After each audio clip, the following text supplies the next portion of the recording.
Well, hey guys, welcome to Next Level Carpentry, and thanks for checking out this laser engraving deep dive video. I decided to do this video as a sidebar to an ongoing epic Master Carpenter Sawhorse build video because that video is already long enough as it is, and I didn't want to breeze through this significant part of the build to keep it from becoming even longer. FYI, this video will drop before the main build video is released, which means that for a while, viewers that see this video first won't have the full context until the other video is produced and released. When I do finish the Sawhorses with the laser engraved parts from this video, I'll make sure to link both videos for viewers who want to see the entire in-depth build process from start to finish. Saying that using a laser engraver qualifies for master carpentry is a hard sell, but the fact that I'm working with one-of-a-kind, custom-sized pieces like this, and not inexpensive, mass-produced materials like 3mm basswood plywood, means that I need to use next-level setups to reduce the possibility of ruining irreplaceable pieces to as close to zero as I can. After all, if I trash a part like this by cutting it wrong or from a failed laser burn, the master carpentry point is moot because I'm the guy that pays the price of replacement in time and material directly. In this video, I'll be using my xTool P2 55 watt CO2 laser to tell you the why and show you the how I used to engrave my stylized signature on this end brace, the Next Level Carpentry Tool Tote logo on this leg support gusset, and Next Level Carpentry text and dart graphics on the side braces. As you'll see, engraving each of these parts accurately and consistently in a fail-safe manner has its own set of challenges. So I'll start by engraving my signature likeness on the end braces because these are the least atypical of the three pieces. You might know that the xTool P2 laser has two internal cameras to help position parts for laser engraving. Those two cameras are a great useful feature on this model, but I've learned from experience that because of optics and parallax in those cameras, accuracy is fine for engraving craft projects and the like, but not so much for high-value, hard-to-replace parts like these that go into the Master Carpenter Sawhorses. If this end brace was a small sign or some such, placement, alignment, and repetition of putting that signature on the individual parts would be less of an issue. So the main takeaway here is steps I take to assure accurate alignment for engraving multiple parts consistently and identically.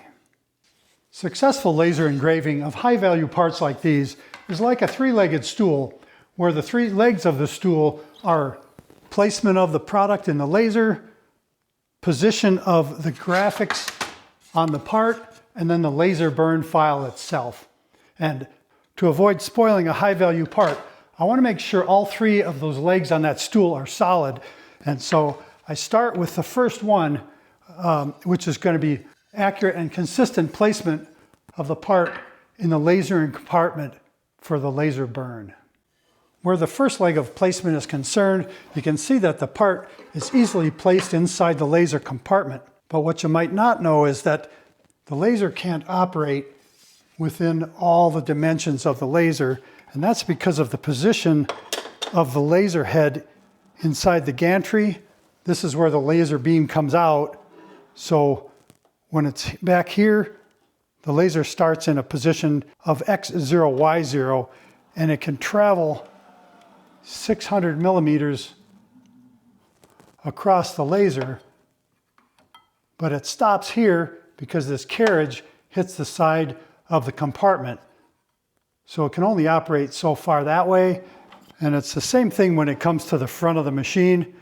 The gantry stops here, so the laser beam doesn't make it all the way to the front of the compartment like this. And as it travels across, it stops again here at X equals 0 and goes back to Y equals 0. So the mechanics of the gantry and the laser head itself restrict the area that the laser can operate. And then one more thing I'll show you here is that when using the slats in the laser, only a certain thickness of material can fit underneath this laser head. So there's a restriction for height as well. And because that work area is specific but unclear, I made this simple but effective layout frame that fits inside the compartment.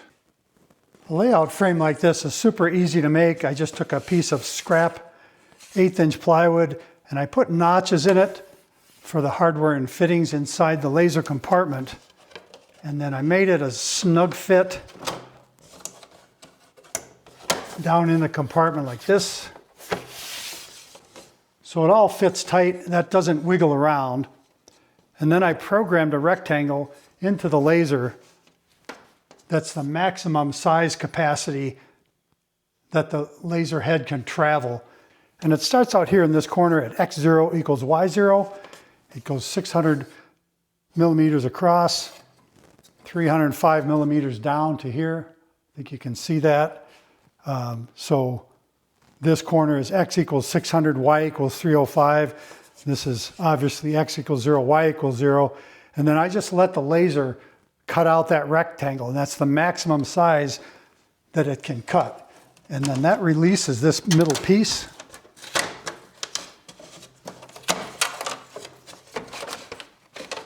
And I just tape this in here to keep the thing together. And what I end up with is this rectangular opening that's the maximum working size. So I know that when I put a part in here and slide it up against the frame, the top of the part is at Y equals 0. And if I slide it to the left side of the part is at X equals 0. And I can plan accordingly for consistent results during the actual engraving. With that frame, I know that the first leg of the stool is solid because I can position that part in an accurate, predictable place every time. So the second leg of the stool is positioning the graphics on the part where I want them to end up. And the difficulty of that can vary depending on the shape of the graphics. If this was just a circle or a rectangle, it's a lot easier to place, but with this likeness of my signature, placement of that the way I want it, visually and mathematically is different because the weight of this is heavier on this end than that end because of this long tail. So I'm actually positioning this slightly off center so that it looks centered up. And because of the irregular nature and outline of this, I've got to take extra measures to firm up the second leg of the stool and get that positioned where I want it consistently from part to part. And I'll show you a little trick I use for that. Obviously, the goal here is to position the signature likeness in a visually pleasing place on the end brace. And I basically want the height of it to be centered in the height of this face, which I'll do more accurately. And I want to take into account the fact that this piece is beveled. So the face itself is actually offset from the top edge of the brace, which will be placed at X equals 0 or thereabouts. So I need to make sure that the graphic is centered in the face, but it'll be offset in the total width of the part because of that bevel. And because this is irregular, it's a little difficult to measure to points on this graphic. So what I'll end up doing is creating a rectangle in the software, make sure the graphic is positioned within that rectangle, and then I can accurately position the rectangle on the piece. And this is one of my experimental pieces working to get to here. But this rectangle is 30 centimeters wide, 5 centimeters tall, so that means the center is going to be 15 centimeters from the end. And in case regular viewers think I've lost my mind with all this crazy talk with metric dimensions for this, I'll go with full disclosure here and explain that the laser engraver software will work in imperial inches, but they're decimal inches, not fractional inches. So where I tend to work in fractional inches, I can convert to decimal inches, but as long as I'm converting, I'll go from fractional inches all the way into metric because the laser's first language is metric and it's just easier to work with that all around. You saw that with the dimensions of my layout frame. It's all metric, so don't let your head explode listening to me speak in metric language here. But now I should show you the laser file in Creative Space so that I can touch on the third leg of the stool, which is the laser burn file, but solidify the first two legs by finishing the setup for placing the part and positioning the graphics inside the laser compartment in preparation for the actual burn. All right, so here's my setup. I've got a Microsoft Surface tablet hooked up to the xTool P2 laser with the appropriate USB-C cable, and I've got the Creative Space software running on this tablet screen. I don't have the laser turned on yet because of the fan and the lights, but I want to show you how I have the graphics set up to aid in placement on these end braces. And I'll bring that camera in close for a look. All right, and here's a shot of the tablet screen with the signature likeness there. And if you look close, there's a blue box around the outside. I can highlight it like this. And that shows the box that frames the signature likeness. And I'm just going to dive right in here with a lot of technical stuff about laser engraving. But I've got 4 different layers here down at the bottom. You can see these 4 colored circles. And I've got that box on the blue layer. And when I select it, you can see up here the dimensions. That box is 300 millimeters wide, 75 millimeters tall. And that's because I've got a center line on the bottom. But the box itself is actually only 50 millimeters high. And you can see the coordinates here. X equals 150 and Y equals 18. And that puts the center of that 300 millimeter box at 300 millimeters if this edge of it is at 150. And I'll show you how I came up with Y equals 18 for the top of the box. The other thing I'll try to show you here is the various layers. Like I said, that blue box is on its own layer, and that's so that I can use it for layout on a test piece, but then ignore it on the final burn of the signature likeness. The purple layer is an outline of the signature. You can see it there. I've got that on a separate layer so I can score it, and that'll make sense later. And then the green layer is the actual engraving of the signature text. And I want 2 separate functions for this signature likeness. The engraving gives it depth and it fills in the gap. But then that purple layer that's just going to be a scoring layer clarifies and defines the outline of the engraving part. And I can just put that in place with a Control Z. The other layer I've got here is just a note that's being ignored, but this tells me that this is the right version I'm using for this video here on January 17th, 2025. So now that you've seen this part, I'm going to turn the laser on so you can see a screenshot from the camera inside the laser that shows the positioning of a workpiece in the laser compartment. All right, now I'll hit the laser for the boot up process so you can hear it start up, get going. But I'm not going to go through a whole bunch of description and explanation of what's going on there. But I will say that this interface, it doesn't operate like I like it to on this tablet screen. There's a couple commands down here in the corner that don't show up here. So I do most of the serious work in the software on my desktop computer where I've got a mouse instead of a touchpad.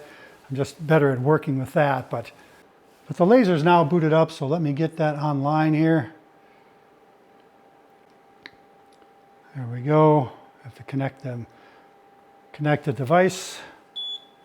Hear a beep. It found itself there.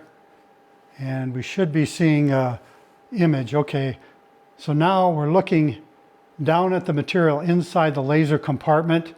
So you can see the graphic that was just by itself on the screen. Now it's superimposed over a test piece of an end brace that I've got put in the laser compartment.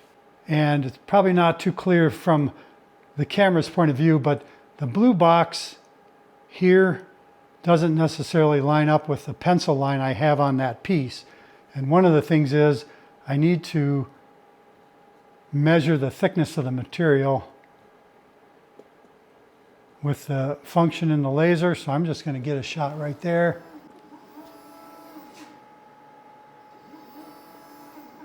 So now it adjusts the camera's perspective based on the material thickness, and it's a better alignment because of the position in the compartment of the laser.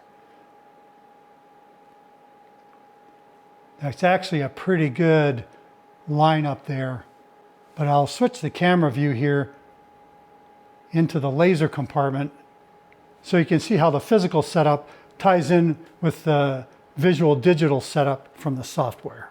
And here you have a look in the laser compartment with what the camera saw, and the camera's in this little housing right up here, just looking down, and it superimposes the graphics on this piece of wood.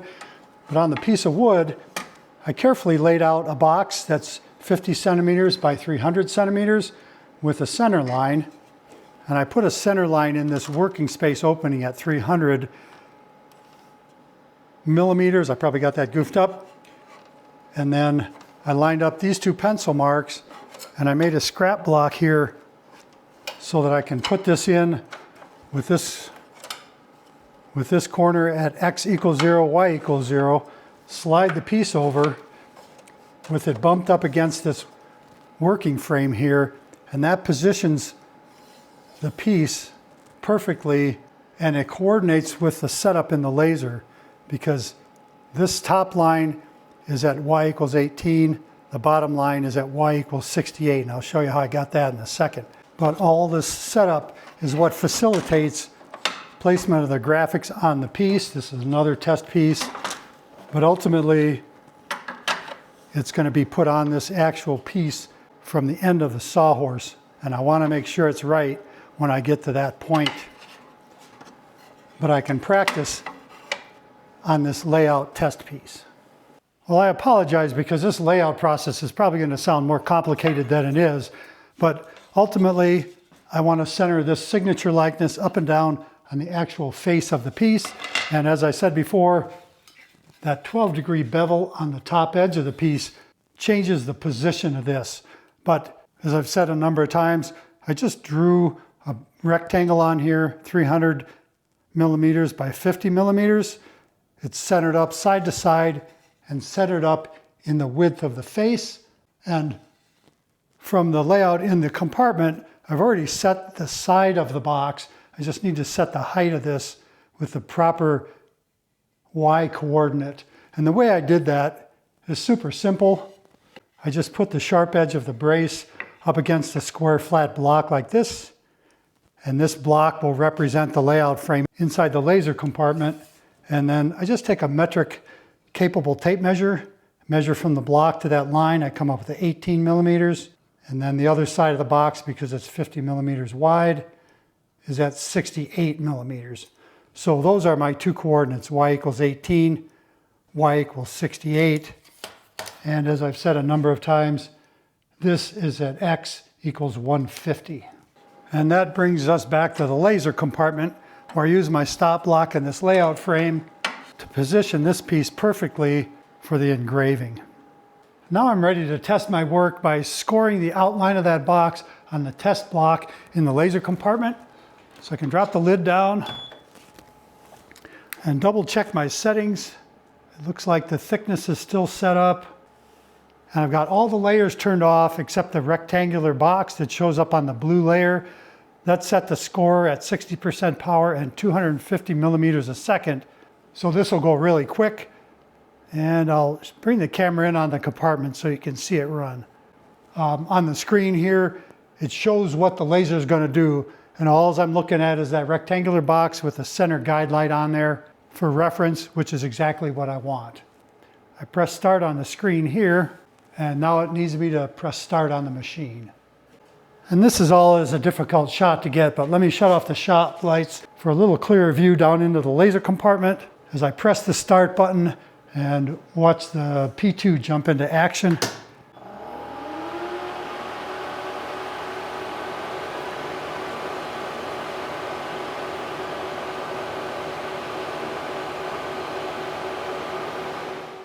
And that is basically all there is to that. So let's take a look at our results. And it looks like the Y coordinate is perfect. The box is centered up and down on the brace. X is off by about, a millimeter or so. But because the signature positioning back and forth is a little bit arbitrary, I'm just going to leave that and call it good. If I wanted to adjust it, I could shift my stop block here with a couple pieces of hard cardstock to shift it over, but I'm just going to leave it for now and carry on with the next step of the test, which is going to be to do a test run of the engraving itself on this end brace test piece. So I'll go back into the settings here and change a couple of these things around. This box, I'm going to ignore that box. I'm ignoring a note I have in there. I'm going to go to the scoring part of this. I'm going to make that output. I'm going to score it at, let's say 70% power. 200 is a good speed. I like that. And I'll go into the engrave part here. And I want to turn this to output. I want to heat this up, so I'll go with 100% power. I'll go with a speed of about 300. I want to get a nice deep burn on this. Bitmap mode is Jarvis. I don't really know about that, but I'm going to crank this up to 80 lines per centimeter and leave it at bidirectional. So this is my new settings overview here. Scoring and engraving. When I go to process, it'll show what's going to do.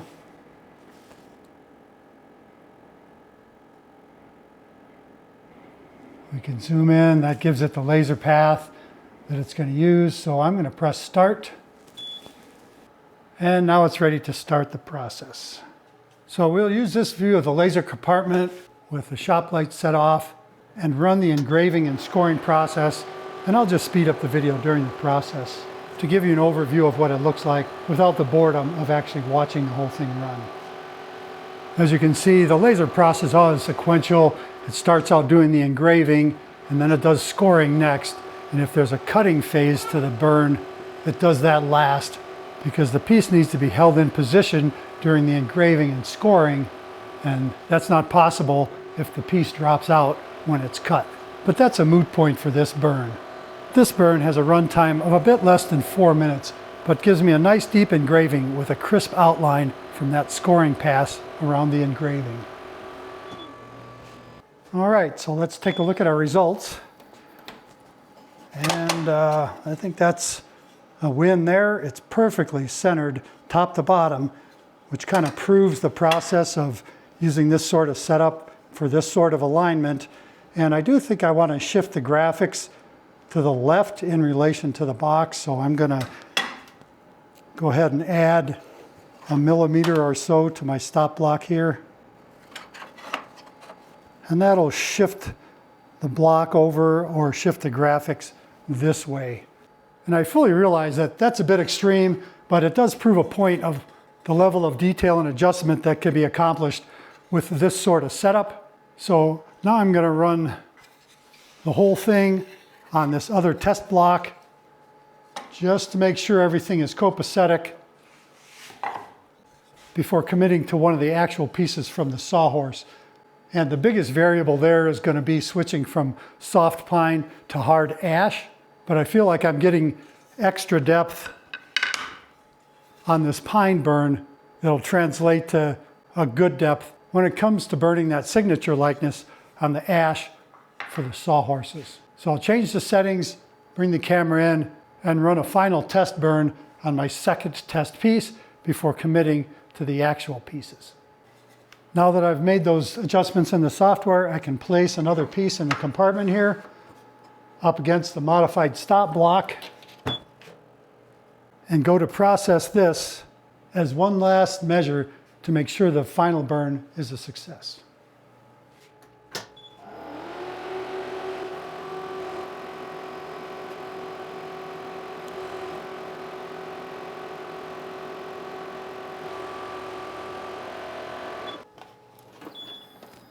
Checking the results after this burn, it looks like I overcompensated on shifting the graphics, but I think there might have been some variability where I put the pencil marks on that block of wood. But overall, I'm confident enough in this to do an actual burn on one of the actual end braces. After all that extensive setup and testing, I'm finally ready for a moment of truth. I've readjusted the settings in the software. I shut off the layout box so it won't burn in this run. And then I jacked up the power of the scoring pass from 70% to 100% just to make sure I get a good crisp outline. But I can take out the test piece and put in the actual brace make sure everything's in place here, and hit process. But before I do that, I'm going to double check the thickness setting with an aimed measure, just in case there's a slight difference in the thickness of my test piece and the actual piece, which I think there is, but it wasn't much. So now we can go to process as it figures out what it's going to do. And I confirm that it's not going to burn that test box on there before hitting start on the tablet and start on the laser. There it goes.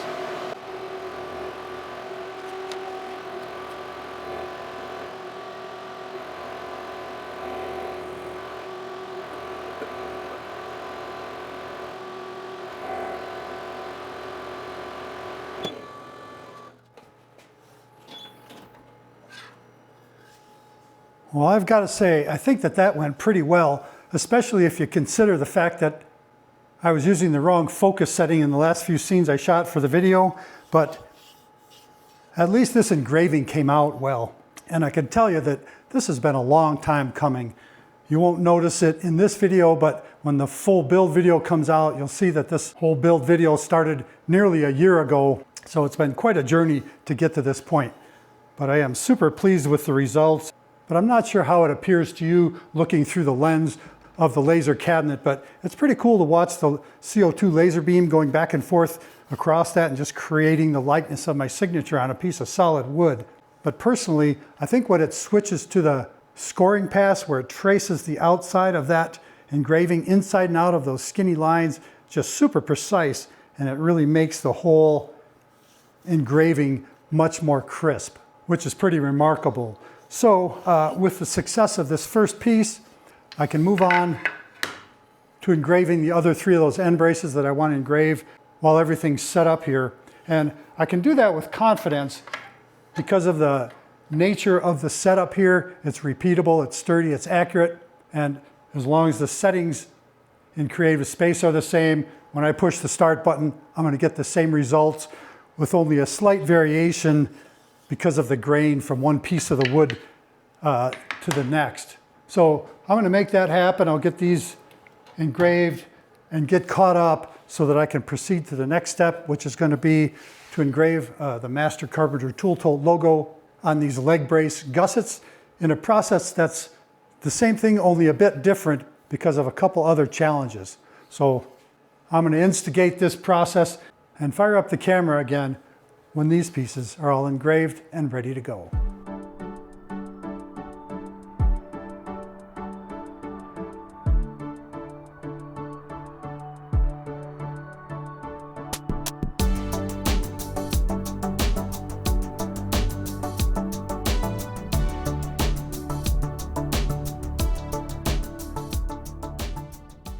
If I use the same 3-legged stool analogy when it comes to engraving the Master Carpenter's Tool Tote logo on these leg gussets, I run into a challenge with the first leg of the stool, which is placing the material in the laser compartment, because at a full 1-inch thick, this is too thick for the laser beam to focus when the part's placed on the slats in the compartment.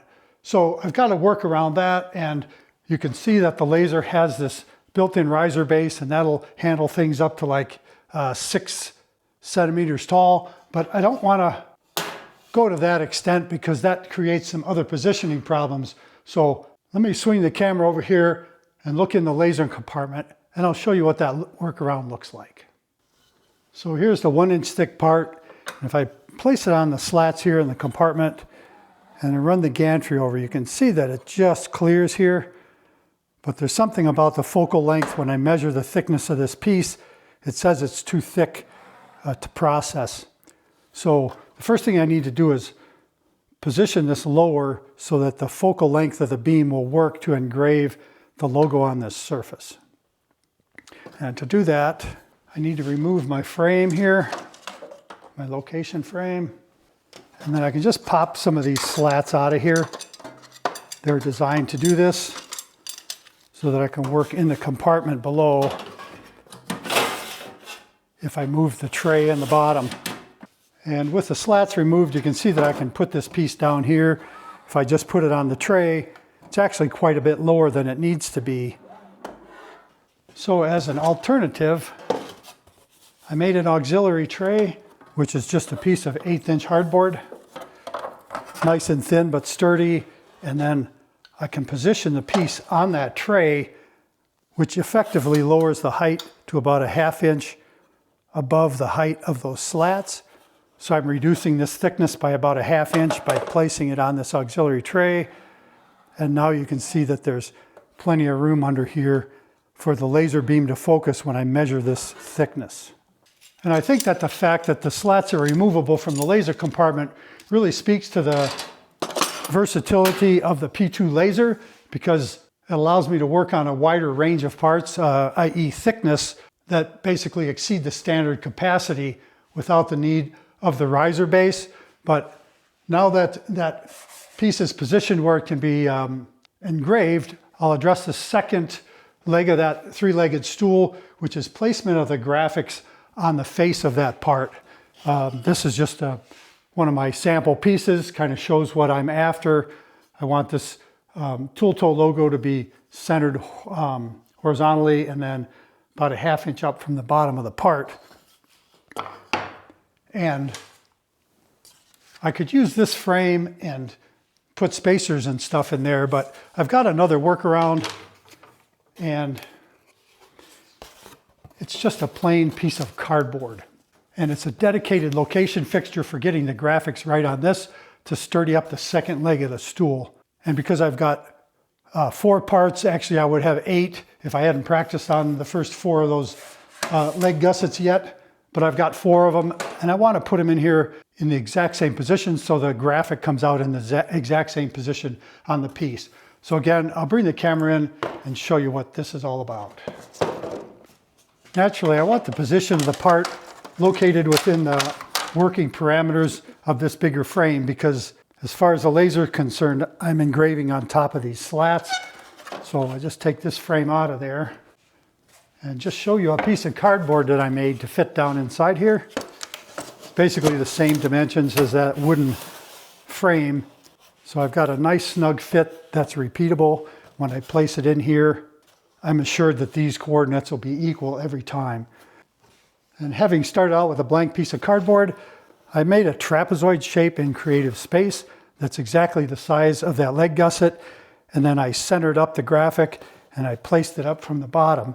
And then I lasered this whole thing out. I just fired up the laser and it cut this piece exactly in this position where the top of this is at y = 40 and the edge of this trapezoid is at x = 100. That's just an arbitrary location, but it fits within the working parameters of the laser. And then I just laser cut that out so that this fits in there. And this shows me exactly where the graphics are going to show up. And this shows me the graphic itself within this frame.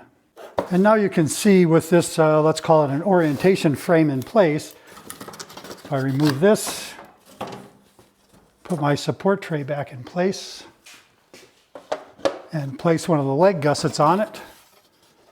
Now I can put the cardboard in place and just position this piece within that location frame. And then I can trace exactly where the logo is going to go. And if I want, I can actually show where the tool tote logo graphic is going to be on the part, which is exactly where I want it. And this is exactly the sort of fail-safe setup that I want for priceless parts like these, because these were hard enough to make in the first place and I don't want to have to make them again. So I did do another fail-safe measure, which is to put a piece of tape on the back, because as patrons know, when I was working on the gussets for the other Sawhorses, I actually engraved the wrong face. Even though it was very accurately placed, it was still on the wrong face, and I don't want to have to repeat that. So now I can advance to the third leg of that stool to make sure it's solid, and that is engraving the graphics themselves. Like I showed you before, this is one of the test pieces that I did. got a couple of those, just kind of getting everything right. And the main difference here is that those test pieces were pine. Again, this is ash. I want to make sure that that burn comes out clean. So I'll use the same engraving and scoring settings that I used for the signatures, but I want to make sure that everything comes out right. So I have a scrap of ash here. It's the same shape as the bottom piece of this, but it's just a scrap. And I'll do a test burn on this just to make sure I'm not missing something when I commit to the actual pieces. And I'll explain that these pieces, the engraving will be a little bit different than the signature. I want to color fill this signature, where this I'm just going to leave the engraving by itself. And to get a cleaner burn, a crisper burn with less sanding required, I've sanded all these blocks to 400 grit. That's in the main Sawhorse build video. And then on each of the leg gussets, like this sample, I put a heavy coat of the gel poly finish that the Sawhorses are going to be finished with in the end. And that way I'll be testing the burn through the actual finish of those parts when they're done. And I'll be able to show you the difference it makes pre-finishing a part and then doing the engraving versus engraving, sanding, and then applying the finish. So I'm going to get this piece set up with this placement fixture here, or placement guide template, whatever I've been calling it, and run the burn file as a final test for the third leg of the stool. And even though this is a partial piece and I had to use cardboard to mimic the thickness, the placement and setup process is still the same. Just drop the piece on that auxiliary tray, auxiliary support tray there, and then wiggle it into position so that it's indexed within this piece of cardboard. And now I can do the laser setup process for the actual engraving. All right, here you can see both the test piece in the laser compartment and the screen of the Creative Space user interface. This is a picture from the camera here, looking at the part on the screen. And the placement's pretty accurate, but the first thing I want to do is measure the thickness of this material. So I'll take an aimed measure and just get it right on top of that little guy right there.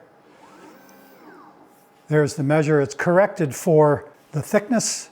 And now when I zoom in, the red line is exactly on the cutout in that cardboard, which is what I want. And I can check the settings. I'm going to ignore the outline that cut that hole in there. That's just for location. I can select this. You can see that the coordinates here, maybe you can see it's x equals 100 over to this point, and it's y equals 40 down to the top of that cutout there, which is exactly where I want it. And that'll place the graphic right in here where I want it, just the way I want it. I go to the settings overview, and you probably can't see this in the camera, but that's set scoring at 100% power of 55 watts and 100 millimeters a second speed. And then the engraving, which it'll do first, is set at 100% power and 150 millimeters a second as it makes the passes across there. And the engraving is going to be the Jarvis mode, whatever that means, 60 lines per centimeter. So that's everything set up the way it needs to be. So I can close the laser compartment and commit this to processing and the startup sequence. And now with the shop lights off and everything set up, I can initiate the burn by pushing the start button on the xTool P2 laser and sit back to watch the show. Fire in a hole. This engraving and scoring sequence has a run time of 4 minutes, 46 seconds. And as you can see, programming tells it to do the engraving part first before advancing to the scoring operation, which involves tracing the outside of the hexagon and then the inner and outer profile of the tool toad itself. And that scoring process, as before, makes the edges crisp and defines the graphics as an extra measure beyond the engraving process itself.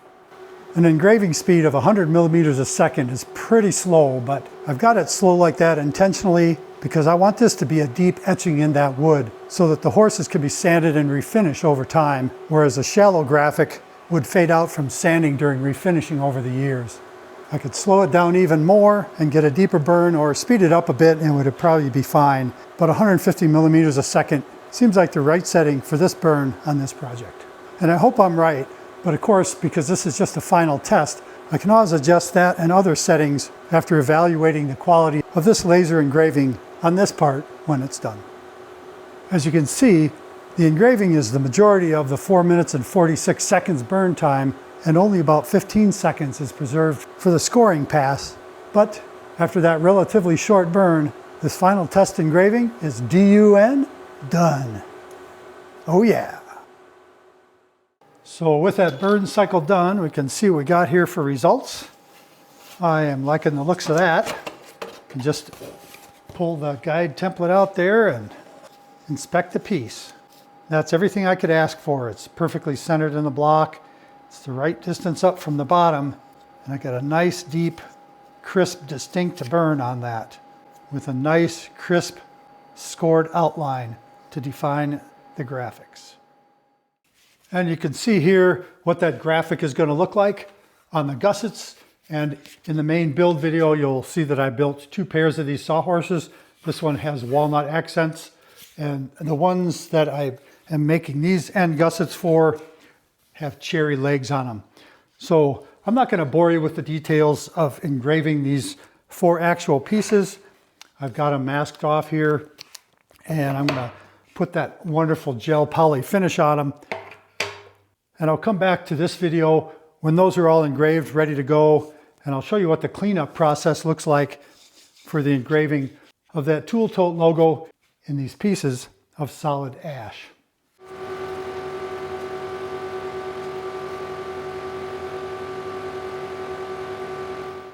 And there you have it, ladies and gentlemen. The last of 4 successful burns using this location template. And I've got a perfect result on that piece, which you can see better with the shop lights on. So I'm going to take this over with the rest of them and show you what the cleanup looks like to remove that little bit of varnish that's burned glossy from the heat of the laser beam.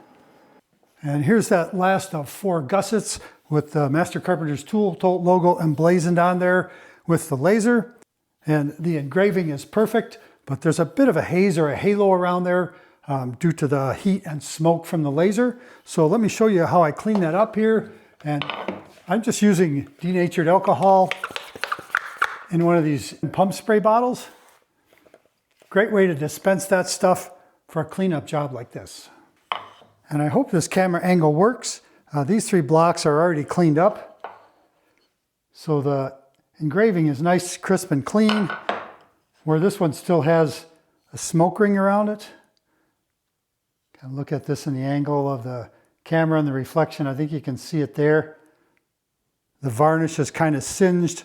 That's from the heat and smoke from the laser itself. 55 watts of laser power engraving that logo, but I just take the spray bottle and mist it onto a paper towel. Then I can wipe this off. And you should be able to see the transformation happening right before your eyes. It's clean down here, still hazy at the top. And this is the benefit of using a finish before the engraving. In this case, it's the gel poly, which reacts well to alcohol. Lacquers and varnishes and such might take a different solvent.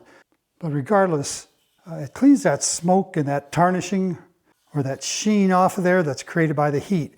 And now I can just scuff this with 400 grit sandpaper and give it another coat of gel poly when I'm doing the finish process on the rest of the Sawhorses. But you should be able to see now how this gusset looks.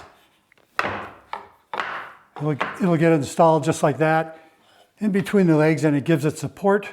And now that they're complete, they're ready for the final assembly process that'll show up in the Master Carpenter Sawhorse build video. But in the here and now, we can move on to engrave the next part, which is to add this Next Level Carpentry banner text and these dart graphics to the side braces for another pair of Sawhorses. And once again, I'll be using that 3-legged stool approach to getting this done. And as you'll see, I'll be using things we learned from doing the end braces and the leg gussets to adapt the P2 laser to do this next level engraving work on a priceless piece of these Sawhorses that's too long to fit in the laser compartment and too thick to use in the available conveyor attachment for that P2 laser. And as you'll see, all 3 legs of that 3-legged stool need attention to successfully pull this off without destroying the piece if one of the legs falls off that proverbial stool. So I'll restage the shop and we'll dive into that. As I'm standing here on the diving board, I'll ask you to consider subscribing to Next Level Carpentry if you haven't already. As a subscriber, you'll be the first to be notified when new in-depth content like this gets uploaded to the channel. And if you like in-depth content like this, please hit that thumbs up button so the quants over there at YouTube know there's stuff happening here at Next Level Carpentry.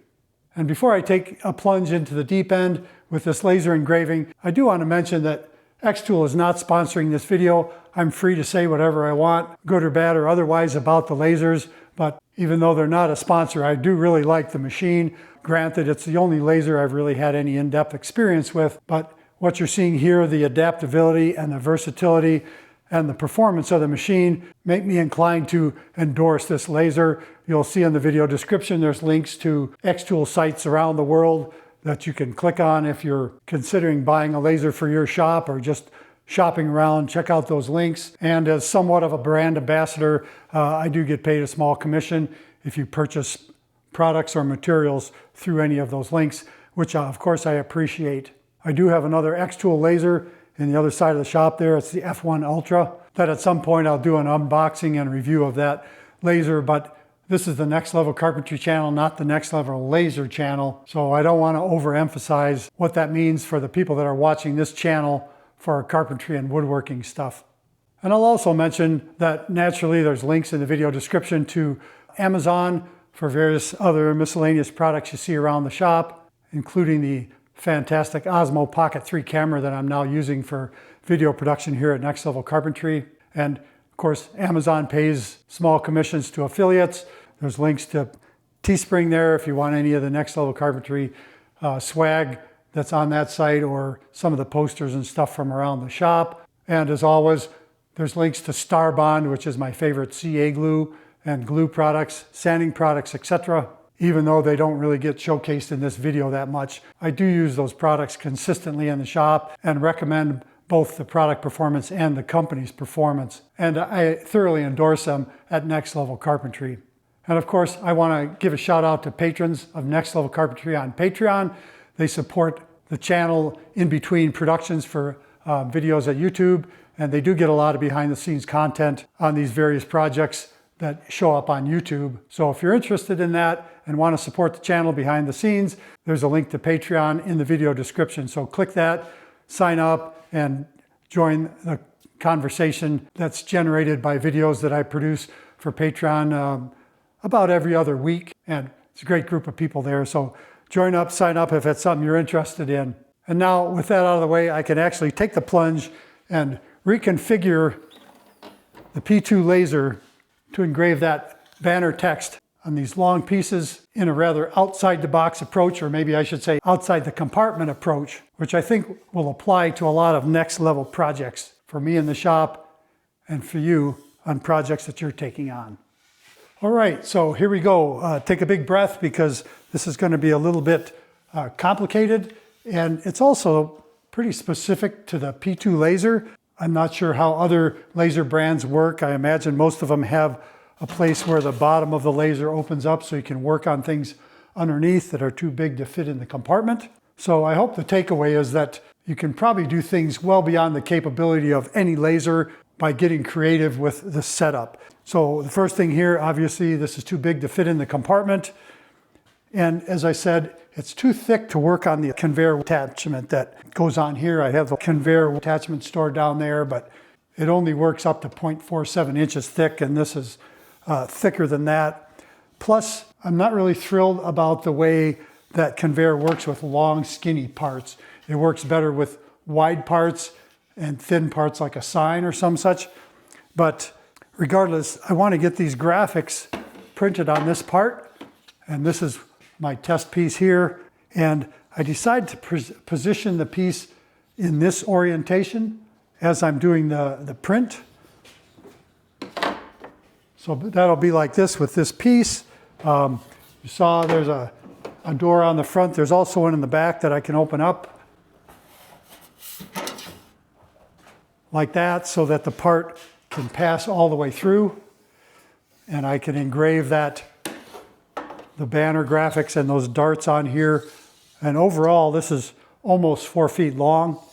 And the main challenge of doing this is making sure that all this lines up. I don't want it to run off by even a degree, because then it won't be centered up top to bottom. So while addressing the first leg of the stool, which is positioning the part, I made a couple of attachments for the laser to get this done, because the part needs to be supported in there.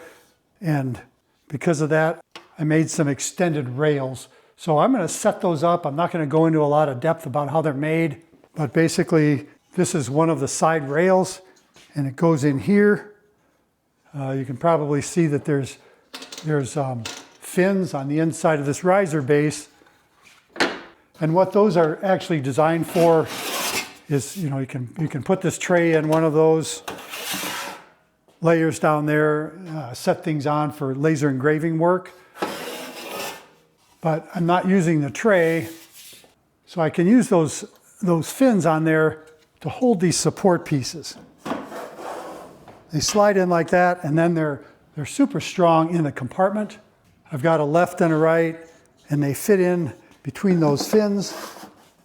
I've got to set those up at a certain height so they're level across the way, but I'm using those slotted wood blocks to take advantage of the fins for support out here on the parts. So let me get those set up, and then I'll show you the other parts of the support system that I designed for holding long, relatively heavy parts like this during the engraving process for accurate results. Well, here's a close-up shot of my support piece. There's 3 slots in here, and the pieces in between the slots fit in between these little thin rails, those tray guides on the side. And I'm putting it in at this level. There's a number 2 here, whether you can see that or not, but that lines up with the piece on the other side. And this slips in there like that. And then I've got a mark here that lines up with the front of the cabinet, so that this is extending out from the front of the laser the correct amount. And both of those rails fit in the same way and the same purpose, and they're super sturdy here for supporting the work accurately, consistently. And you probably noticed that these blocks have a 1 inch by 1 inch rabbet in them, and that's designed to support this 1 inch by 1 inch square aluminum tube that I use to extend the support out the front and back of the laser for these long pieces when I'm engraving the ends. So these tubes just fit in that rabbeted ledge on this block, like so. And naturally, one tube fits on each side like this. And then there's tabs that hold that tube down in place so it doesn't jump up or down during use. So everything's locked down there and secure. And then I made a pair of spreader bars that fit in between here in the front and the back. So those spreader bars keep everything in place, so this whole framework is rigid and secure. It's not going to go anywhere. And then I have this wooden piece that slips over the aluminum tube on those spreader bars front and back, which ultimately support the workpiece in the laser while it's being engraved. So here's an overview of what this extended support system looks like with the rails front and back. And I can move the position of these rails depending on where this piece is in the process of engraving it. And here's what it looks like at the back of the machine, where the back support rail supports this back end of the piece. And you can see there's just barely any clearance here. If this piece was any thicker, I'd have to lower my support rail system down by a rail or 2 so that that piece would come in and out, but that's just a serendipity that the whole thing works at this level. Of course, I could always remove this top piece here and gain some more clearance if I needed to, or modify the height of this piece. But as it is, the whole setup works just fine, and will support the piece as I engrave those graphics from one end to the other. Of course, for this whole setup to work in the first place, I've got to remove the slats, so I'll remove this location frame and the rest of the slats. And that opens up the compartment completely for the laser head to operate in here. Although there are some restrictions I'll show in a bit. With this part of the support system intact, I'll advance to the next step, which is going to be to orient the piece so that it's exactly perpendicular to the gantry in the compartment, which I accomplish with another little auxiliary piece. This has got a little cleat on here that fits in between the rails on the side and just slides into place like this, and it stops out in the back where there's a screw that holds its position. And with that parallel offset block in place, I just need to make sure that the laser itself and the riser base are oriented, because they're separate units. A shift in the upper unit can throw off the alignment so that the edge of this block isn't at 90 degrees to the gantry. And I do an initial test with one of the slats, just drop it into the compartment, and then kind of eyeball between the slat and the edge of the piece. So I think I'm in the ballpark. But when I advance to addressing the second leg of the stool, which is the placement of the graphics on the part, I'll show you the steps I take to guarantee alignment so that the graphics come out parallel and even on the side brace. The next thing I need to address in this setup is the fact that these braces have a 12-degree bevel on the edge. And I want to make sure that I register that 12-degree bevel consistently, so again, that the graphics line up. I don't want things to be offset because there's a difference in the position of the edge of the piece. And my solution to that is this offset block here. It's got a 90-degree edge here and a 12-degree edge on this side here. So I can slide that into the laser compartment like this, so that 90-degree edge fits up against the 90-degree edge of this offset block, and the 12-degree bevel of the side brace lines up with the 12-degree bevel on this auxiliary block here. And so ultimately what I get with this positioning setup is a system to guide this piece through in perfect orientation, which I get by just using a piece of frog tape to hold these two pieces together. And then this piece slides through with the center line of this piece at a perfect 90 degrees to the gantry in the laser, so that ultimately the graphics all line up when they're engraved, which is a little bit of an extra trick, as you'll see, because I have to do these in segments for the reason I'll explain next. So with all this business set up, the next consideration is the actual working area of the laser inside the compartment with the slats removed. And if you look at the frame, this is the frame that I've been using above the slats, and that working area is 600 millimeters by 305 millimeters, but that only works with the laser head up in the top part of the compartment. But with the slats removed, the laser head has to drop down and it has to miss all this extra hardware in here, the extra framework on the upper part of the laser. So that further restricts the working area to just 500 millimeters wide and 250 millimeters up and down. And so I made this working area frame that drops down inside the spot where the slats are removed, so that I can plan the engraving work within that framework.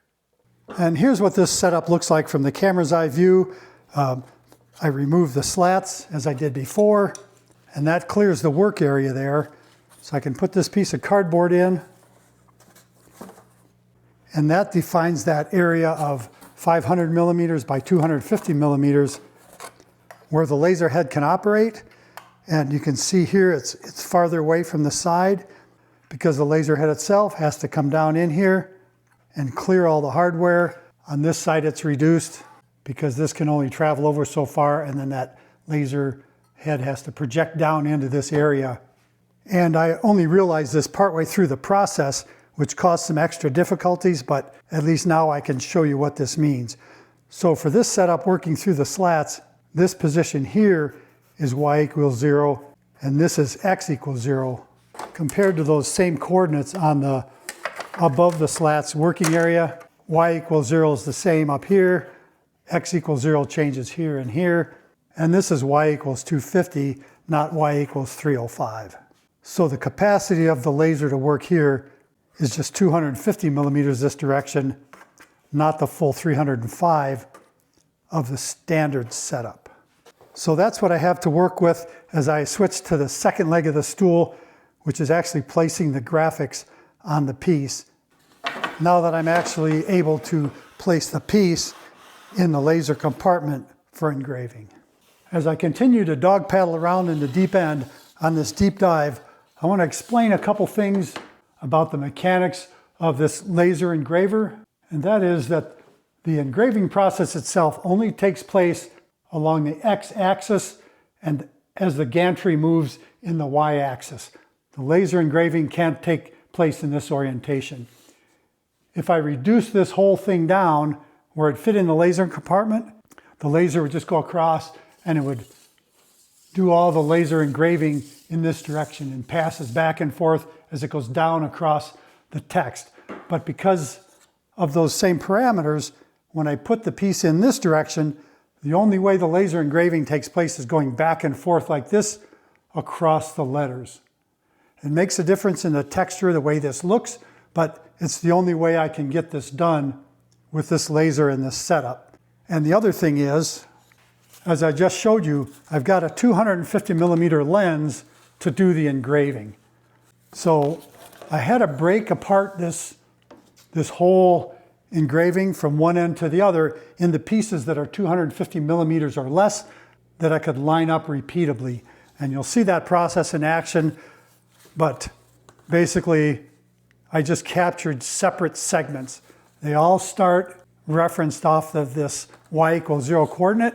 You can see this first dart graphic fits in there. Then I can advance the piece, but it won't go all the way to cover both next and level. So rather than split the word level in a part like that, I do the word next, then I advance and do level next. And then carpentry doesn't quite fit in that 250 millimeter lens, so I do carp, and then I do entry, and then I do the second dart. And because of the nature of that engraving process, I had to go to these extra measures to get everything to line up, because I don't want these blocks to be tilted or twisted. Everything has to stay straight all the way through so that the tops of this lines up with each other and that everything follows the center line of this piece. On my early attempts, I didn't set up the alignment between the laser and the riser base, and it started running off at an angle, so I had to make that adjustment and get everything built in and configured to work within the parameters of the laser. And this is what I came up with. It's very repeatable, it's very accurate. I've already done these sample graphics on a few of these pieces. I've done it on 4 braces of that first pair of Sawhorses. And that's what I want to showcase, is that if you anticipate doing this sort of work where you really have to push the limits of the laser, it's probably worth the time investing in making a setup. If this was just a one-off piece, I could have just used the tray in there and done some rudimentary alignment and got the job done without all the extra work required to make this hardware. But now that I've made the hardware, I've really expanded the capabilities of the laser to do this sort of work. So with all that covered, I think we'll swim over to the shallow end, and I'll talk a little bit more about the second leg of that stool, about getting the graphics aligned and placed and set up through the compartment without the slats. For reference marks, I created a simple file of lines and text and programmed the laser to score it into a piece of masking tape on my parallel reference block. It takes just a few seconds, and when the burn is complete, I have very accurate reference marks scored into the parallel reference block I placed in the riser base earlier. The long line is at x equals 1.4 inches, and then there's a reference line here at y equals 1 inch, and another one here at y equals 9 inches. And a key attribute of these lines is that this long reference line is exactly parallel to the edge of the block, which tells me that this reference surface here is at exactly 90 degrees to the gantry and the laser. In an effort to avoid a little potential confusion here, I want to explain that I made this whole setup, all the index marks and everything, using decimal inches, and that's before I kind of did the mental conversion and decided to use metric measurements for everything to do with this laser. So I didn't want to recreate everything with metric dimensions at this stage of the game. But if I was starting all over, I would have started all this, I would have gone through this whole process in metric. But the layout of the text and the reference boxes that I use and the marks, that's all based in decimal inches. And if I would just convert it to metric, there'd be a lot of numbers after the decimal point. And I just wanted to avoid that at this stage of the game. But now that the laser has given me reference marks on that parallel edge block, I'll take the camera back over here and show you how those marks come into play and how I use them to set up the actual engraving. Well, the lighting here isn't the best, so I hope this makes sense because it's also kind of confusing. But I'll start using this reference mark here, which is x equals 1.4 inches within the working area of the open slats of the laser compartment. And while 1.4 inches might seem arbitrary, what I get with that is an even number over to the engraving. And I'll try to explain it here. You can see a pencil mark here, and that's the reference mark for a reference block that encloses each of these segments of text, and that's like I did with the signature on the end brace. And using this decimal inch ruler, if I put the 1.4 inch mark on this x equals 1.4 inch line and measure over, it's exactly 6 inches to the bottom of this reference block for this Next Level Carpentry text. That's why I use 1.4 inches, because if I used exactly 1 inch here, then I'd have to change the width of this block and other settings. And it was easier just to start off with x equals 1.4 inches and then add 4.6 inches to it to put the bottom of the text at exactly x equals 6 inches. And I really hope the way I established a reliable x coordinate makes sense, because now I'll remove these parts and show you a couple tricks I use to get accurate and predictable y coordinates for each of these engraved segments. Here I've got the orientation strip and my final proof of the engraved text here on the work surface. And I've got a number of marks along here, and these are all the y coordinates for each of these segments. And if I line up the center line here, you can see that this first box starts at 0 and goes to 9 inches. So this dart graphic is 9 inches long, and I want it centered up on that box that starts at x equals 6 inches. And as you'll see in the software, I've got this end of this box programmed at y equals 0.1 inches and x equals 6 inches. And with this reference block and the parallel guide block inside the laser compartment, when I line up this pencil mark with this pencil mark and this pencil mark with the reference block, I know that the block that contains that dart graphic will line up perfectly. When I advanced to the next segment, which happens to be the word next, I've got this box lined up with y equals 0.1 inches and x equals 6 inches. So if I line it up to here on this, I know that that block will come out exactly where I want it. And that proceeds down this reference stick and provides the proper space between the words. And in the case of carp and entry, provides the correct space between the P and the E, and then finally locates the dart graphic on this end. Another very important mark on this reference stick is this one here that says align end. And what that is for is to align the end of the cut side brace on that end mark, and that coincides with the center mark lining up there. And what that gives me is the correct start point for the end of this dart graphic on the sample piece that I'm going to use as my final test run of this before engraving the actual side braces. And the way I maintain this alignment is just with a piece of green frog tape here.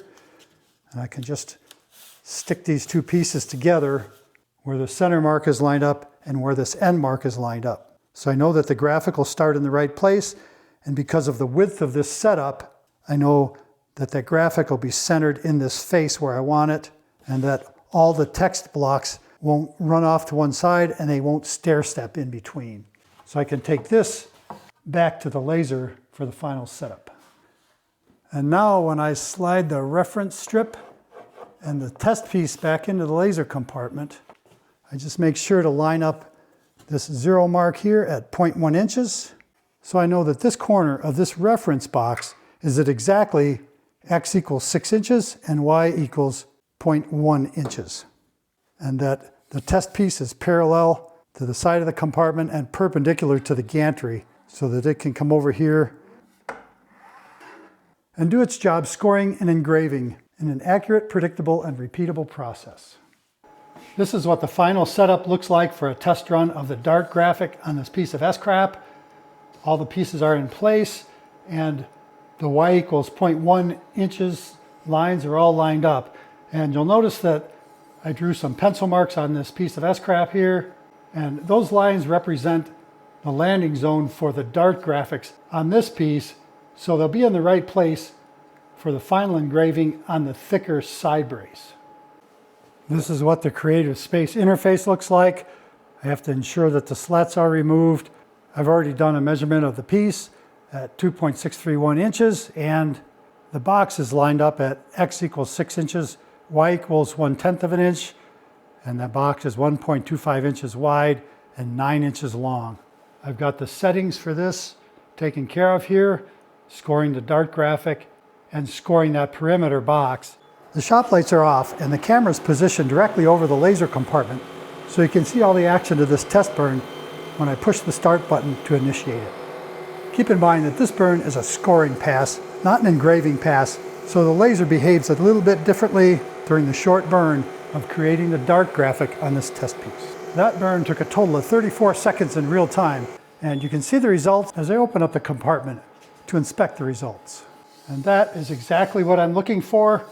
There's a slight offset here in the marks on the end for that x equals 0.1 inches, and that's because this line and that line weren't lined up exactly, but the center line is spot on. Graphics look great. So I'm saying the test was passed with flying colors, and I can proceed to the next step. The next step is to engrave the word next.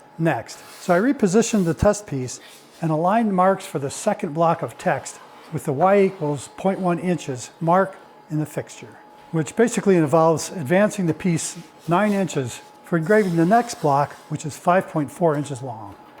With the piece repositioned in the compartment, I go back to the creative space interface and switch up the graphics for engraving the word next. And this is where I redo the settings so that the reference box gets scored in the burn, and I double check settings for the engraving part for the letters NEXT on this part of the test. And once I'm satisfied with the position, scoring, engraving, and ignoring settings, I'm ready to process the second step of the test. And once again, with everything set up, I push the start button to initiate the process and watch the laser go to work, first engraving lines to infill the text, and then scoring the outline of the letters and the reference box around the word. This burn takes a total of 2 minutes and 16 seconds with the current settings for the speed at 100 millimeters and 150 millimeters per second for the engraving and scoring steps, respectively. Here again, the results are perfect, just as I expected. The boxes line up. There's a little space in there because of the misalignment of the first part. But without these reference boxes, a little discrepancy like that won't even show up, and everything else about the setup is good to go. And this test run process is fairly time-consuming, but not as time-consuming as replicating one of these priceless parts. So I see it as time invested, not time wasted. But this fail-safe method does give me the confidence to proceed to the actual parts from the horses by simply repeating the process I used on the test pieces on the real pieces, where the only change I need to make is to ignore the test box around the graphics as I place them and burn them on the actual braces. This is the real deal here as I commit to one of the actual parts. So I double check all my alignment marks and use plenty of green frog tape to hold the pieces together during the burn, because I don't want a failure in my fail-safe method at this stage of the game. And notice that I add a strip of plywood on the outboard ends of the aluminum support tubes for extra support to aid alignment of the opposite end of the long brace while engraving the dart graphic so near the opposite end. And now, at long last, after double checking the settings, making adjustments, positioning the piece, getting everything in order, and crossing my fingers, I initiate the burn with a press of the start button and hope for the best. And this is a situation where, in 29 seconds, I walk away a fool or a king. And I definitely like the looks of that. So I'm going to say this time, I walk away a king and not a fool. And maybe Billy Joel would actually agree. So I'll just restage and start engraving the long string of text along this side brace in much the same manner as I did with the test piece. If you're watching closely, you'll notice that the text gets a double score line traced around it. The first scoring pass is offset by about 1 millimeter and adds a nice accent to the letter, and the second pass follows exactly along the outline of the engraved lines to clean up the ends and give them a nice crisp appearance in the end result. This quick time lapse shows me going through the motions of advancing the long side brace and checking laser parameters as it engraves and scores each segment of the banner graphic. With the fail-safe guide system in place, I'm confident I'll get consistent results on all the segments on all 4 side braces and avoid the drama of having to remake any pieces to replace one spoiled in the engraving process. Well, I didn't set a timer for that entire process there, but each one of those segments takes 2.5 or 3 minutes to do, and the dart graphics take about 30 seconds. So I think that was about 20 minutes or so by the time I got things switched around and set up. But that is a successful burn on one of the 4 side braces that I need to do at this stage of the game. I can just release this from the guide strip there, and I have to say I'm pleased with the result. What do you think? Now, if I can just do the other 3 braces using this fail-safe setup, I'll be pleased and be happy to wrap up the video at that stage of the game. So, wish me luck as I tackle these other 3 braces using the same process and procedure. You've seen all this before, but after over 1 hour and 15 minutes of explanation and setup, I think it's just plain satisfying to see the P2 laser in action, flawlessly engraving the last of the priceless pieces for their upcoming epic Master Carpenter Sawhorse build video. The precision, speed, and results I get with the P2 laser are always impressive and reassuring, especially when working with high-value, hard-to-reproduce parts like these. Well, that's the last of the high-value, priceless parts that I'm engraving for this video. So I can add side brace number 4 to the other 3 side braces, the 4 end braces, and the 4 leg gussets. And I hope it gives you some insight into what's possible if you're willing to think outside the box, or in this case, think outside the laser compartment if you've got challenging laser work to do, and especially if you're working with high value, hard to replace and replicate parts like these. So I want to congratulate you for watching this extra long video and say, as always, and until next time, thanks for watching.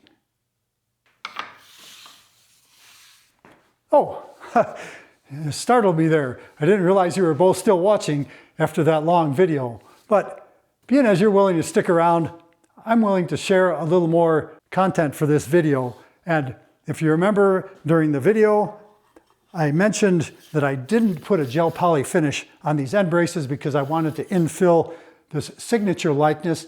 And I decided to add that clip here at the end where I infill that text.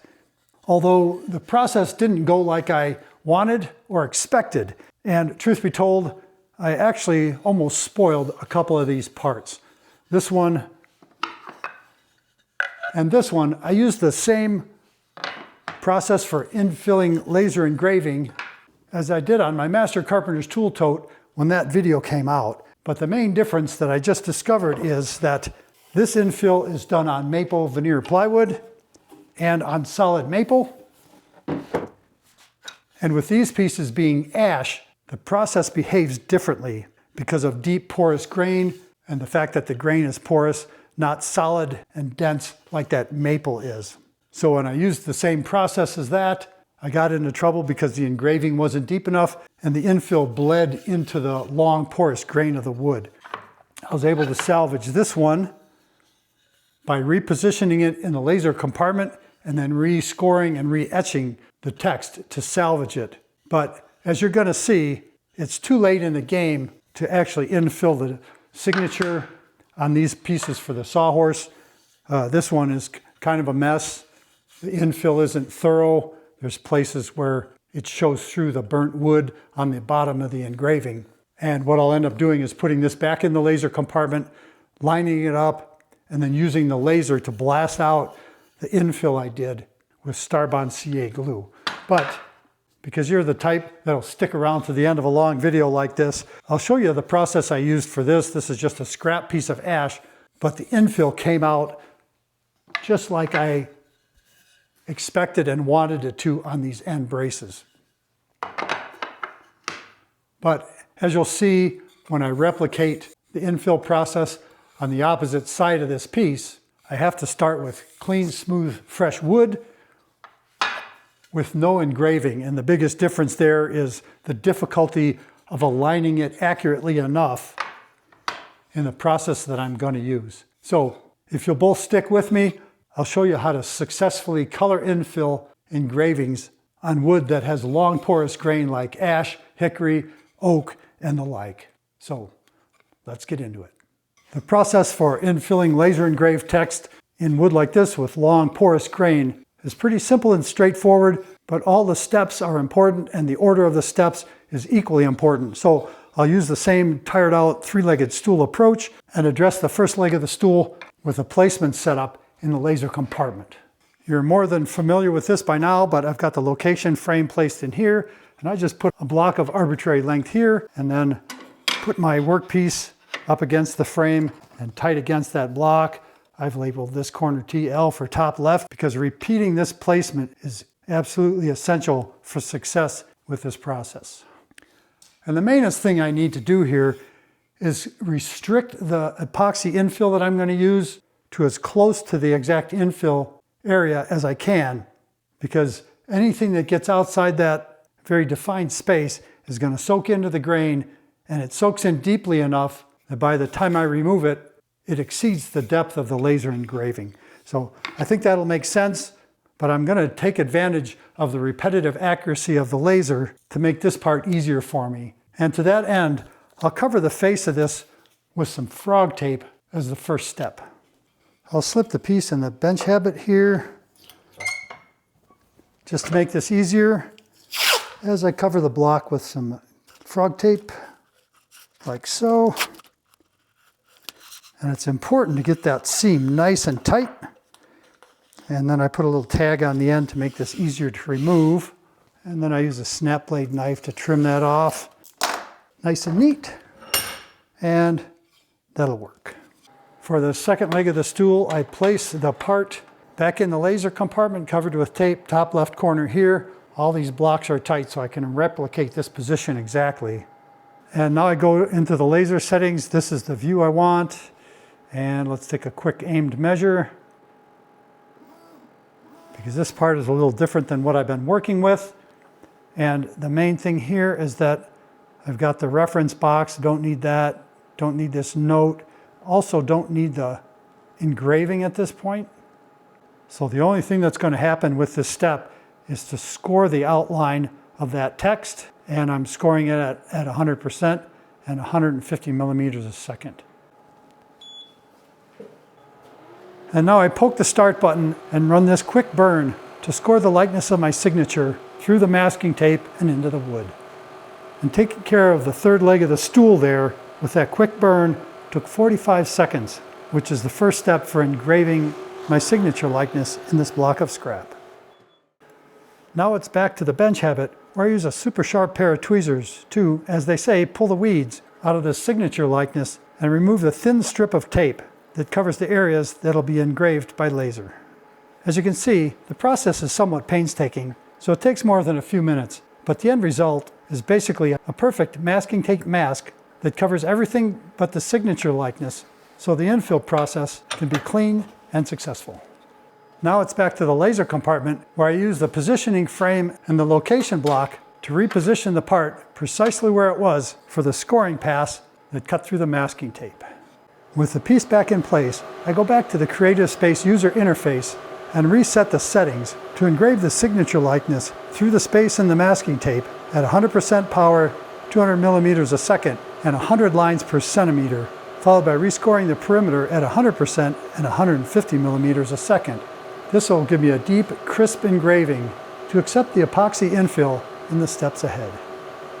Because of the line density and lower speed of the burn, this burn cycle takes just under 5 minutes, but I think you'll appreciate the remarkable precision of the laser that engraves precisely within the boundaries created by the masking tape mask, because I use the positioning frame and positioning block to re-register the part exactly where it was in the previous scoring step.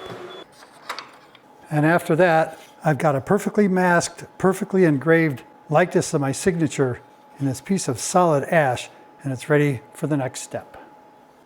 At the risk of redundancy, which has never stopped me before, I'll just point out that had I known before what I knew now, I would have gone through all these extra steps of creating the mask in these pieces so that I could do this infill process, and that's because it's on ash. If these pieces were maple or cherry, dense, close-grained woods like that, this process would have worked. I could have just used the steps ahead for doing the infill, but these extra steps of creating the mask are necessary because of the porous nature of the ash itself. Once the mask and engraving are done, I just come back to the bench habit and use a wire brush to gently scrub out any ash and soot that's in the bottom of that engraving. And I need to be careful because there's small bits of masking tape, like in the middle of the A and between the T's there. And I don't want to lose those if I can avoid it. So I just kind of gently but purposefully go through and remove and loosen as much of that ash as possible. And that serves two purposes. One is to make sure the engraving's deeper. The other is to lighten the bottom of the engraving so that the infill is more vivid when it's complete. Now the rest of this infill process is pretty much Starbond all the way, and I start by using the thin CA glue to seal up the etching, the engraving here, and I just kind of puddle it in. I've not used any accelerator, so this is free to just soak into the pores of the wood and keep the color engraving from migrating and spreading where I don't want it. I go ahead and fill this generously, allowing it to pool. That's not a big deal. Just want to make sure that it soaks in everywhere it can.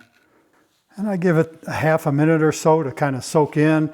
If any dull spots show up, I'll go ahead and add more, but I got it pretty thick there. So I'm just going to use a tissue to dab out the excess in there because I don't want it puddling in that engraving and keeping the infill out.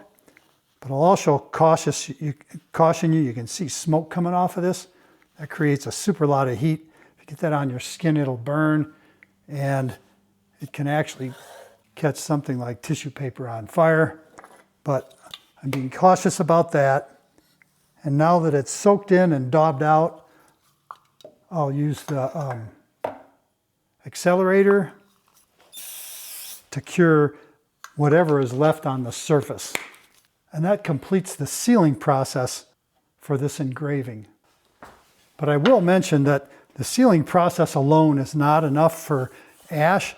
This is the one I did without the mask, and some of the epoxy has gotten into the pores. This is poorly filled. The outline isn't very crisp, and there's places where the infill is just completely gone and you can see the wood through it.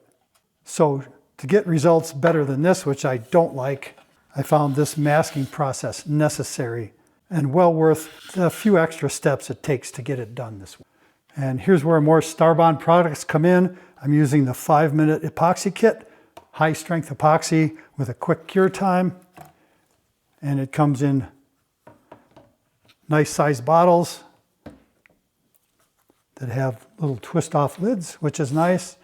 And I need to guesstimate enough to do a good job of infilling this. And I learned from experience that more is more better than not enough. So I'll just squeeze out roughly equal proportions of part A and part B. That looks good there. And I can tightly screw these lids back on to preserve that product for future use. Continuing with the all Starbond theme here, I'm using the micro powder pigments, and I selected one from the black, white, and brown assortment, which is this mesquite here.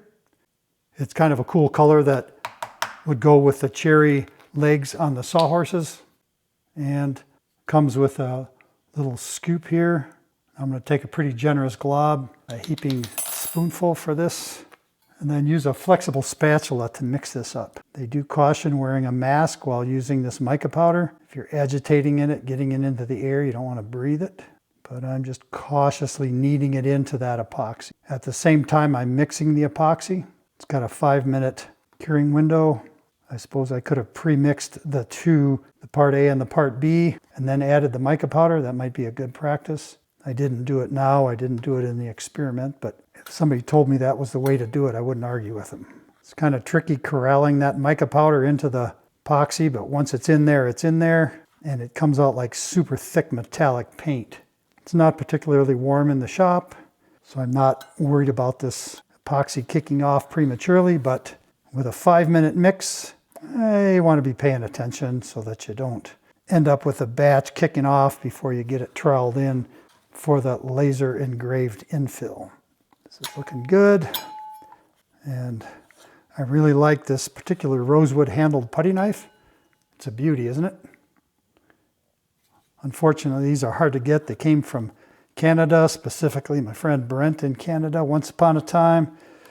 And then during COVID, you couldn't get them. But it seems like, I think I might have heard that these might be available again.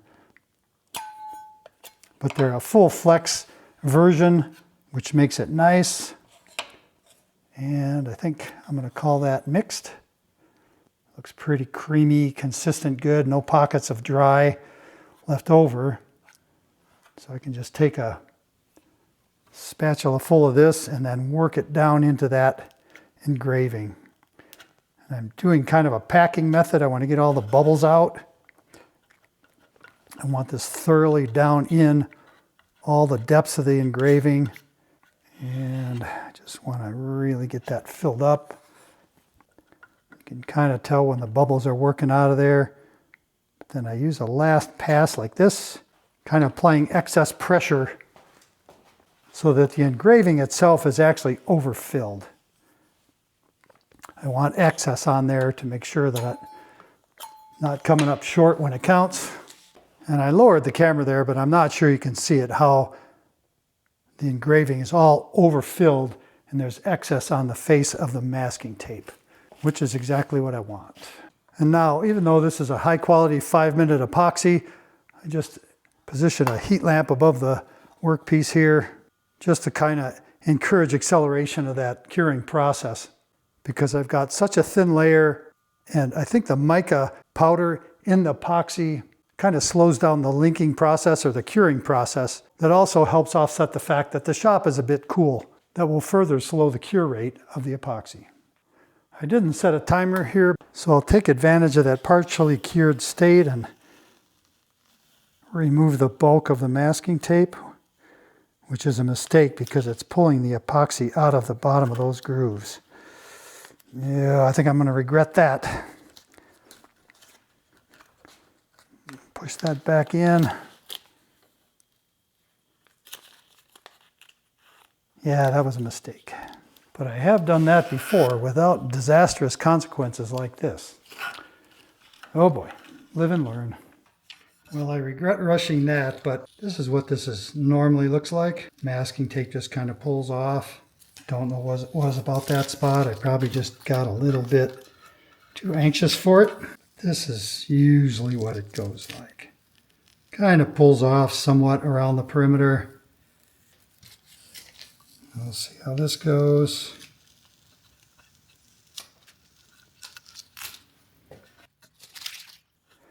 Well, this is probably just going to be somewhat of a mess, but lesson learned. I didn't think I was rushing the process, but apparently I was.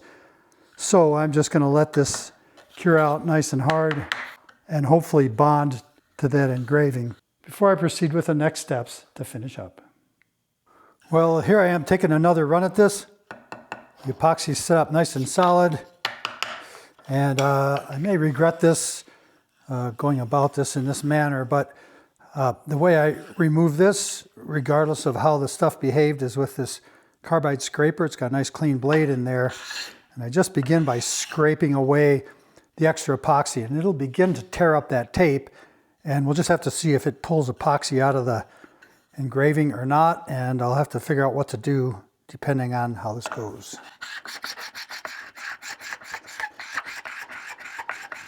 You can see that epoxy is just coming off in sheets, which is a good thing. Gets a little choppy when it hits that masking tape, which is what I was trying to prevent when I went to pull that off of there.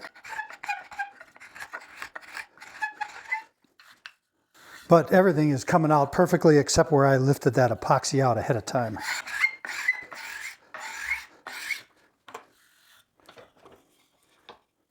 And you can see there the results I'm getting. This is all perfectly smooth, infilled nicely, except where I pulled that out ahead of time. And I'm not going to go ahead and fix that or address it, but rather I'll just leave it in the video as a lesson learned, because everything else about the process is a great way to go about it.